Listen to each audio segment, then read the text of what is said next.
Macon chegando, porque também já é quarta-feira, o Macon pronto para conversar conosco. Macon, querido, bom dia, seja bem-vindo. Bom dia, Pitoli, bom dia, Navarro, bom dia, meu amigo, doutor Olavo. Achei que vocês iam ter ido na caravana do Lula, ele levou metade do país lá para a ONU, né? Achei que vocês iam estar lá também, gastando dinheiro público. Não, brincadeira, sei que vocês não são dessa. Mas a gente tem que citar a fiasqueira, né? Que levou metade dos parentes lá para passear e o povo aqui se fu, né, Pitoli? Pois é, salvo engano, o João passou outro dia um orçamento, acho 7,5 milhões, né? Essa viagem tá custando pra gente, é qualquer troco, né, Macon? Uma ministra, não sei se tu viu, saiu o custo da passagem dela, claro, primeira classe, né, ministra. Aliás, ministro também tem um monte no governo Lula, né? R$ 46.000 a passagem até Nova York. Se tu abrir o Google agora e tu olhar, eu fiz esse esforço, Pitoli, tu encontra passagens aí para Nova York por 5, 6 mil reais. Claro, da classe que um ser humano médio consegue pagar para viajar, caso tenha que ir a algum compromisso fora do país. Mas como o dinheiro não é deles, né? O dinheiro é do povo e tá sobrando, né? O Brasil a gente vê que realmente o dinheiro tá sobrando bastante. Macon, vamos em frente, pauta não falta por aqui. A gente está tratando, por exemplo, agora, o primeiro assunto de hoje foi a questão do UOL, né, que foi barrado no baile aí, com relação ao acesso à auditoria que pedia, né, esse acesso ao UOL em relação às decisões, né, de relatoria, em especial do Supremo Tribunal Federal. É o chicote que batia no Chico, agora também batendo no Francisco, Macon? Aquela velha máxima da ditadura. Quando veio, pegou meu vizinho, não me importei, pegou meu outro vizinho, não me importei, até que não sobrou mais ninguém, pegaram a mim mesmo, né? E é o que vai acontecer, a gente sabe disso.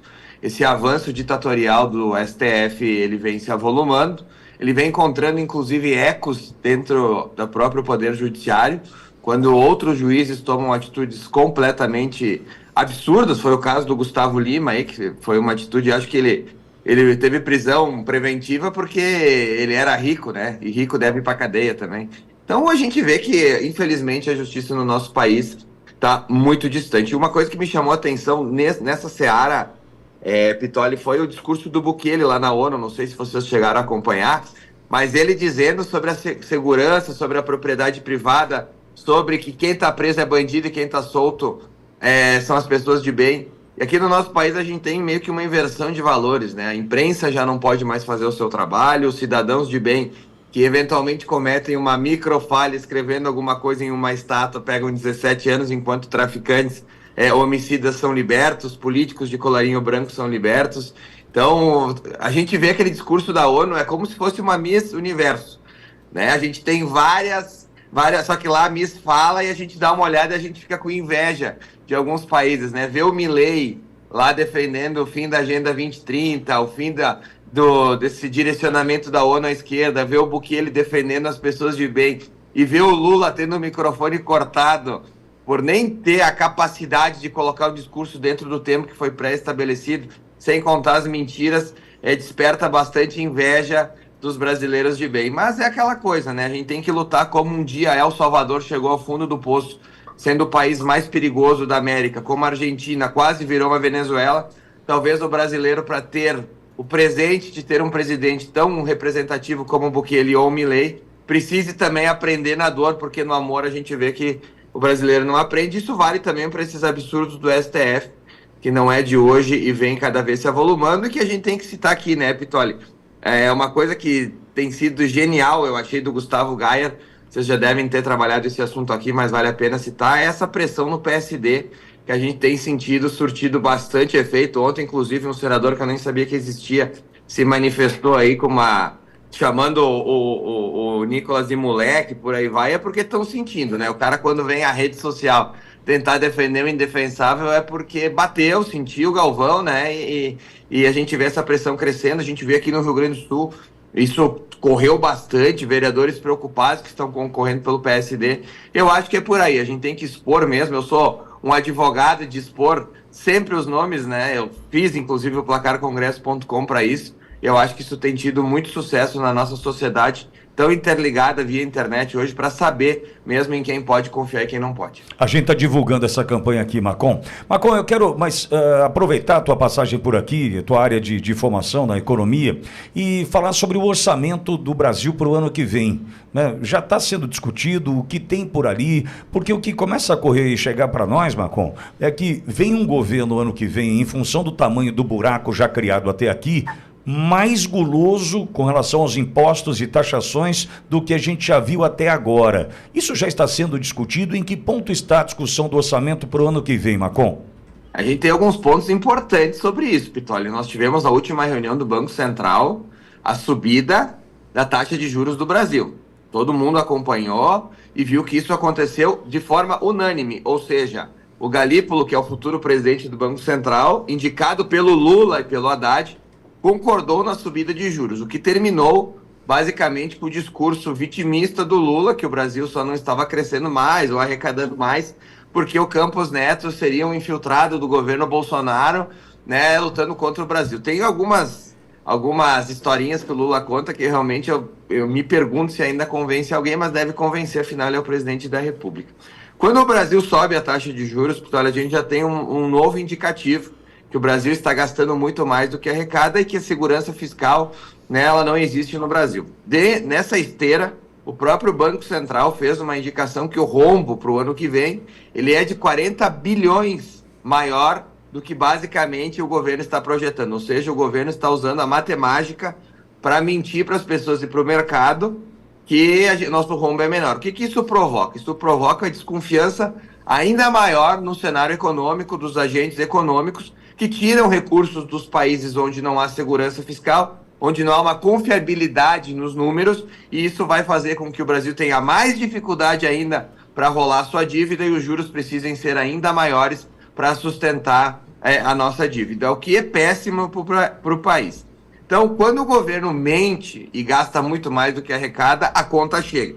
Nós falamos sobre isso, Pitoli, neste 1 ano e meio que eu estou dando entrevista para o amigo, sobre esse absurdo do gasto desenfreado, sem a gente ver resultado propriamente prático, né? A gente não vê um país em obras, a gente vê um país estagnado, queimando, basicamente, e sem uma perspectiva clara para o futuro. Enquanto a Argentina, se tu pegar a Bolsa Argentina, Pitoli, e fizer um paralelo com a nossa, a Bolsa que tem um indicativo do futuro, tu vai ver que os dados lá da Argentina, todos fiscais, cambiais, né, de futuro, são muito melhores que os nossos, porque lá há responsabilidade fiscal. Então, quando tu diz que pode haver novos aumentos de impostos, provavelmente a gente só não sabe mais onde é que vai crescer o imposto, porque esse governo ele chegou ao cúmulo, né, de algumas correções que o governo fazia que eram pela taxa Selic, ele está colocando pelo IPCA. Não sei se o Navarro ou o doutor Olavo acompanharam isso, mas quando a pessoa tem para receber do governo, ela vai ser corrigida pelo IPCA. Quando ela tem que pagar para o governo, vai ser pela Selic ou por outras taxas maiores. Ou seja, o governo ele já está usando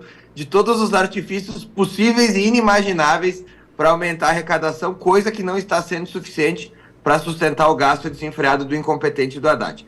O governo tinha esse gasto desenfreado por 2 motivos básicos. O primeiro é que eles são adeptos da metodologia keynesiana, que acredita-se que quanto mais se gasta, mais se cresce.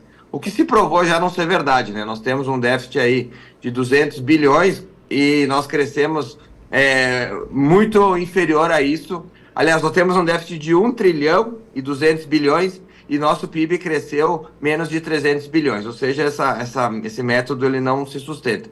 E o outro, que também não deixa de ser verdadeiro, é que o governo apostava muito no gasto desenfreado para ter um sucesso eleitoral agora em 2024 e fazer, então, ter mais força em 2026, coisa que, ao que parece, as pesquisas demonstram também não vai acontecer. Então, essa bala de prata do gasto infinito terminou. Se ela não for cessada, Pitoli, no ano que vem, quando o Galípolo for presidente do Banco Central, a taxa de juros vai subir ainda mais, asfixiando o nosso desenvolvimento, e não vai ter outra alternativa sob pena de nós termos uma perda total do controle do valor da nossa moeda e a gente ter aí inflação de 2 dígitos e ter um cenário muito parecido com o que foi em 2013, 2014, quando o rombo do governo Dilma começou a estourar.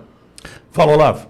Marcon, 2 perguntas para você. Primeiro, na ONU, o Lula faz um discurso sobre o aquecimento global, mas enquanto o Brasil queima, né? Aí ele faz o segundo discurso, ele diz, olha, uma segunda fala dentro do mesmo discurso, olha, a liberdade de expressão não é absoluta, como quem quer protagonizar uma regulamentação das redes sociais no âmbito mundial. Contudo, viramos um par internacional dentro do Brasil por banir o X. Falta bom senso, falta vergonha na cara? Essa é a minha primeira pergunta. Segunda pergunta, considerando a sua primeira incursão aqui na rádio hoje, nós vimos Janja cedendo ao presidente Luiz Inácio Lula da Silva um protetor labial para que ele passasse antes do discurso. Marcão, você usa protetor labial? Bom, respondendo a segunda pergunta, só quando a minha mulher me obriga, né? Porque às vezes a gente vai no sol, aí ela faz eu passar protetor também, porque ela briga comigo e aí ela brava é um perigo, né? Então a gente usa quando ela manda. Acho que todo homem que tem um casamento feliz obedece, né? Isso se você não está num casamento feliz é porque você não obedece a sua esposa. Sobre a primeira pergunta, o que acontece? Tem uma frase muito costumeira que diz que de São Tomé que ele precisava ver para crer, né? E a gente costuma falar muito dos absurdos do petismo, das coisas que são claras, mas as pessoas às vezes elas precisam ver para crer, né? Aqui no Rio Grande do Sul, doutor Olavo, todo faz já o quê? 2, 3 dias e até mais tempo, que tu olha para o sol e tu não vê o sol por causa das queimadas. Né? Então, isso nunca aconteceu. Eu tenho 37 anos, apesar de aparentar ter 22, que eu nunca vi o sol nesse estado aqui no Rio Grande do Sul. Marcon. A gente não vê o sol tá laranjado quando tu vê. Então, a melhor propaganda antipetista, se alguém não acredita no desastre que pode ser um governo do PT, é olhar propriamente para o próprio céu. Todo mundo tem acesso a ver. Quando o Lula vai na ONU e faz um discurso, a gente tem que se perguntar também, né, doutor Olavo? Baseado no governo que ele está fazendo, o que ele poderia dizer para o mundo? O que ele pode dizer? A gente tem recorde de queimadas, a gente tem um cerceamento de liberdades, a gente tem uma economia cambaleante, a gente não tem nada de bom. O que o Lula pode apresentar? Enquanto o Milei pode ir lá apresentar um governo pujante, de liberdade, de prosperidade, o Bukele pode ir lá e apresentar um futuro seguro para o seu povo e de desenvolvimento, a gente tem totais incertezas no nosso país que vão desde a Justiça, a Executivo e no próprio Congresso.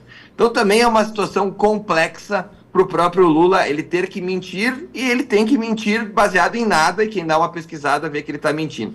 Além do protetor labial, outro fiasco que a nossa queridíssima, entre aspas, primeira-dama fez foi estar com um casaco da Palestina, né? Isso aí é uma afronta à civilização mundial, que entende que os palestinos são, sim, um povo que merece respeito, mas lá ela não foi com esse indicativo. Ela foi, mais uma vez, demonstrando apoio, como o governo Lula faz, a Hezbollah, a Jihad Islâmica, a todos esses grupos terroristas. Tanto é assim que o nosso vice-presidente esteve no Irã um dia antes de um dos líderes terroristas maiores do mundo ser assassinado, ser morto, melhor dizendo, né, muito justamente, aliás, pelo Estado de Israel. Então, nós viramos menor que um anão diplomático, né? Tu ter um presidente que tem a palavra cortada, eu acho que já diz muito do tamanho que nós viramos. E outra promessa que se tinha na campanha é que o Brasil ia voltar ao cenário mundial, né, a participar dos grandes debates e por aí vai, sendo que o Lula não conseguiu sequer tirar o amigo dele do poder, que perdeu a eleição aqui no país vizinho. Ou seja, nós temos um presidente moribundo, sem apoio nenhum popular, porque chama muita atenção quando o presidente Bolsonaro vai às ruas e por onde passa arrasta multidões. O Pitoli está aí para não me deixar mentir, estava aqui no Rio Grande do Sul e viu. A gente viu ele em São Luís, no Maranhão, agora também com uma multidão o acompanhando. O Lula tem sérias restrições a fazer grandes eventos. O último que eu vi, aliás, foi o 1º de maio, onde tinha 500 pessoas em São Paulo, com ele e com o Boulos. Então, realmente é uma vergonha, o presidente é uma vergonha. Eu acho que quem votou nele tem que se sentir tanto envergonhado quanto o próprio presidente. Vem passando vergonha pelo mundo aí por onde vai. Silvio Navarro, Maurício Marcon, tá na tua escuta, Silvio. Bom dia, Marcon. Eu vou seguir nesse fio porque eu acho que não é só a diplomacia brasileira que chegou ao fundo do poço, mas a imagem do Brasil no exterior, e fica muito claro com essa excursão que foi a Nova York, talvez a maior excursão que saiu do Brasil depois daquela que foi à China no ano passado, e com o dinheiro público, né? Com o dinheiro do pagador de impostos. Mas a imagem do Brasil sai muito chamuscada no exterior hoje. Bom, o presidente fala de Cuba, nada mais ultrapassado do que falar de Cuba no discurso da ONU. Não fez menção à Venezuela e o Brasil é cúmplice da situação que a Venezuela vive.